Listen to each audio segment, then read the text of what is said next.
Critical Role Recap Season 2, Episode 41. So Ford got laid last week, and then he talked to Ivanka, and they decided that the third gem that they need is most likely in the shipwreck that Ford had been in previously, prior to, everything, the shipwreck that he had found himself washed up on shore and then found this sword and this new power that he had. So the current plan, head to Darktow, the pirate conclave, to resupply, and then probably head on their way to try and track down the ship that is likely at the bottom of the ocean, but they have a general idea of where it is, Ford does. So then we pick up this week with the Mighty Nein all basically just kind of hanging out and learning the ways of pirate life. So they each pick a specific job that they want to kind of apprentice under during their time on the ship, so that they all learn enough about how a ship works and how to run one, so that maybe in the future they wouldn't need to get any crew, or possibly very many crew members, to run their own ship if they do ever get the mistake back or end up finding themselves owners of some other ship. During this time, Not, of course, apprentices under the cannoneer, the master cannoneer, as a powder monkey, and tries to sneak away with some powder, and does manage to make another pepper arrow, another explosive bolt. Jester apprentices as a carpenter, and also learns a little bit about tattooing from Orly, our turtle buddy, and finds out that he knows how to make magical tattoos that can imbue people with enhanced powers. It can give them resistances or +1 to any major stat. However, it takes quite a bit, like 2,200 to 3,500 gold worth of powdered gem dust of a specific gem for each specific attribute or resistance that they want. So it's a pretty expensive thing, but it's definitely something that the Mighty Nein is thinking about. Like, we should try and take advantage of this. Obviously, it will increase their power and look cool. So Caleb decides that he is going to apprentice under the navigator, who is Orly, and so he learns a little bit about navigating, which makes sense because Caleb always knows where north is and has a perfect recall. Caduceus ends up doing the bosun duties, which is kind of like the ship manager, just kind of keeping track of all the supplies that they need and making sure that everything is in ship shape. And Ford continues his duty as quartermaster, which he had already trained and apprenticed as, so he just became the quartermaster for the squall leader, basically, for the second ship. They spent their time going between the Mistake and the squall leader as they both piloted along towards Darktow. Captain Ivanka called up Ford and a couple of his buddies to come into the crow's nest, and there she pointed out a ship that looked ripe for pirating. And she asked Ford and his friends, who he brought along, Jester and Caduceus, whether they wanted to attack the ship, basically, and how they wanted to do it. And so they ended up saying, yes, we'll do it. Ford said, we'll do it, but I don't want any bloodshed. And she said, well, you'll be in charge since you're the quartermaster. This is your job, basically. So they decide to go ahead and chase down this ship, and they begin sailing to intercept it, and it immediately turns tail and tries to run. However, Not fires off a warning shot as per the master cannoneer's directions. First, Not manages to destroy one of the cannons through a very low intelligence roll, but the second shot goes off swimmingly, and it stops the boat in their tracks and allows them to catch up. Ford then helms a boarding crew and basically just kind of says, bring up your captain, we're going to take what we want, but if you do what we say, no one's going to get hurt. And also, like, Caduceus offers to heal people, and Ford is saying, maybe we can trade something or whatever. Jester pulls one of the crew members over and gives him a tattoo. Of course, she has to practice her new tattooing.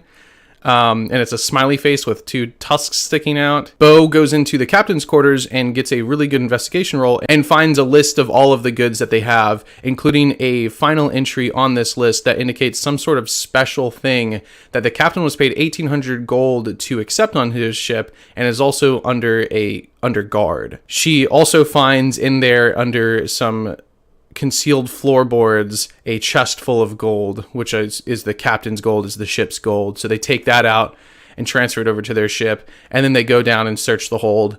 They have some of the members of the crew of the ship that they're pirating go ahead and bring them some food and water and fruit and stuff like that over to their ship so that they can resupply. And then we have our single bout of combat, which is very short-lived this episode. They know that there's a guy somewhere in the dark, but they can't find him through really bad perception rolls. So Ford just kind of walks around the corner and immediately gets set upon by a human in full plate armor. He gets off 3 really big swings, all of which hit Ford and does quite a bit of damage. However, the ensuing round of combat following that, Bo gets a stunning strike off, Yasha gets in some attacks, and the ogre also does a quite a bit of damage. And then Ford just uses his turn to be like, look, man, you're fucked. So let's stop this. So he throws down his weapon, and that's the entire bout of combat. It was really only lasted 1 round. He tells them begrudgingly that he was hired to guard something, and here it is, basically. And so they open up the crate, and inside of it, they found this ornately carved wooden box, which they then bring Not over to investigate it. She finds and disarms the trap, and then also picks the 3 locks that are on it with ease. Inside, they find a paintbrush and inkwell, is what it looks like. They take the magical item, they take the gold, and they take some supplies, and then they part ways pretty amicably with everyone else, that no one ends up dying. Everyone's left exactly how they were found, other than the one person who now has a smiley face tattoo on his chest, thanks to Jester. Afterwards, Ivanica congratulates them. Everyone's pretty happy about the success of the mission, and then asks them if they found anything else, like what happened down below kind of thing.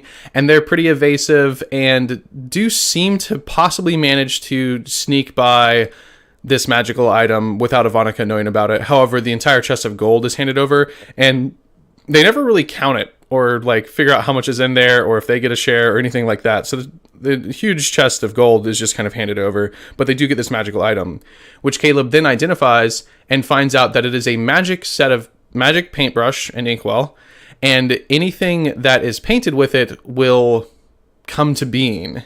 Now, apparently it can't create living things, but it could, like, you could paint a door and a door would appear. Of course, they immediately started thinking about all the dicks that they could paint, and so the first thing that Jester did was paint a very tiny dick, which just turned into basically like a little stone dick. It wasn't like a living flopping penis or anything, so it doesn't look like it's going to create flesh. We don't know what materials it'll come from it, like when it does form into a physical being, but whatever she paints basically it's like a 3D printer. So there's a lot of potential there, and we really don't know how much power this has or what are the limitations of it. Jester has another encounter with the Traveler, and she shows him her new paint set and makes a little Traveler icon for him, basically for people to pray to or to leave places. And he says he's excited to see the creepy and weird places that she leaves them, and tells her to keep sowing her seeds of chaos, and that they will have a meetup soon. He reminds her of this meetup that he had told her about that is happening within a year, it seems, where she'll be able to interact with some of her brethren, with some more Traveler followers.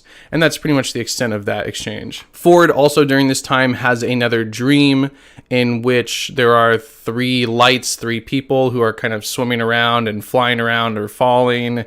And it's very cryptic, and another like kind of watch, listen, reward kind of like the voice coming through or whatever, and so just gets more connections with this god. And then they finally make it to Darktow, and there they are inducted into the Revelry, which is this band of pirates that all live there. Every single person that is there is a pirate and a member of the Revelry, and they meet the Plank King Wyatt something, who is a half giant, and he is apparently wearing the scalp and hair like a wig of the previous king.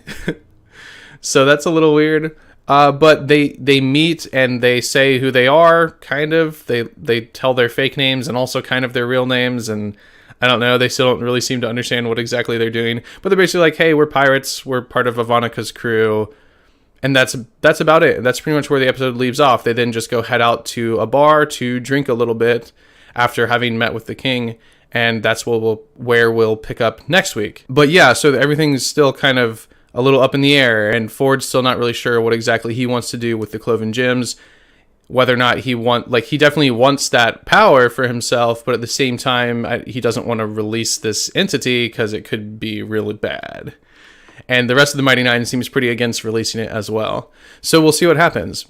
But that's pretty much it. So thank you for watching, and I'll see you next time.